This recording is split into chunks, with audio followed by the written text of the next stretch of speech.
ቤተ ክርስቲያን በአርሲ ምድር በእሳት ውስጥ እየተፈተነች ባለችበት በዚህ ሰዓት የታላቁ አባት የቅዱስ ዮሐንስ አፈወርቅ ትምህርት ዛሬም ለእኛ ብርታት ነው። ማዕበሉ ቢበላሽም መርከቧ ለምን አትሰምጥም?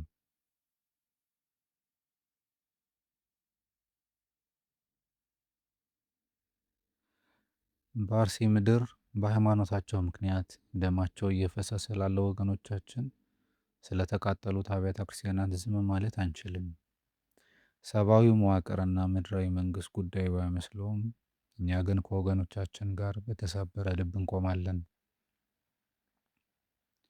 ቤተክርስቲያን በመከራ ውስጥ ማለፍ እንግዳው አይደለም። ታላቁ አባት ቅዱስ ዮሐንስ አፈወርቅ እንዳስተማረን ቤተክርስቲያንን የከበቧት ተኩላዎች ተሸነፉ፣ በግ የተባለችው ቤተክርስቲያን ግን አሸነፈች እንዳለ። መከራው ጊዜያዊ ነው፣ እውነትና ጽናት ግን ዘላለማዊ ናቸው።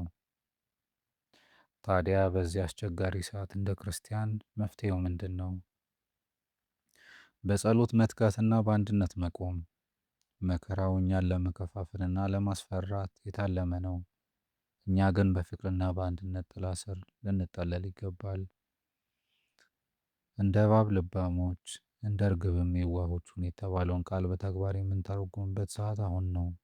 ራስንና ቤተክርስቲያናትን በንቃት መጠበቅ መንፈሳዊ ኃላፊነት ነው። በደሉን ዓለም እንዲያውቀው በሰላማዊና በሕጋዊ መንገድ ድምፅ መሆን፣ ለተጎዱት ምድራዊና መንፈሳዊ እርዳታን ማድረስ ይኖርብናል።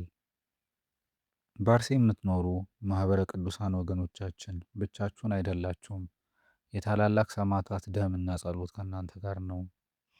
አባቶቻችን ቅዱስ አትናቴዎስና ቅዱስ ቄርሎስ ያስተማሩን እምነት በፈተና የሚጸና እንጂ በንፋስ የሚወድቅ አይደለም። እሳቱ ቤተክርስቲያንን አያጠፋትም፣ ይልቁንም እንደ ወርቅ ያጠራታል እንጂ። ስደትና መከራ የክብር አክሊል ማግኛ መንገዶቻችን ናቸው። እግዚአብሔር አምላክ ለአርሲ ምድር ሰላሙን ይስጥልን፣ ለሰማዕታቱ ዕረፍተ ነፍስን፣ ለቤተሰቦቻቸውና ለሁላችንም መጽናናትን ይላክልን።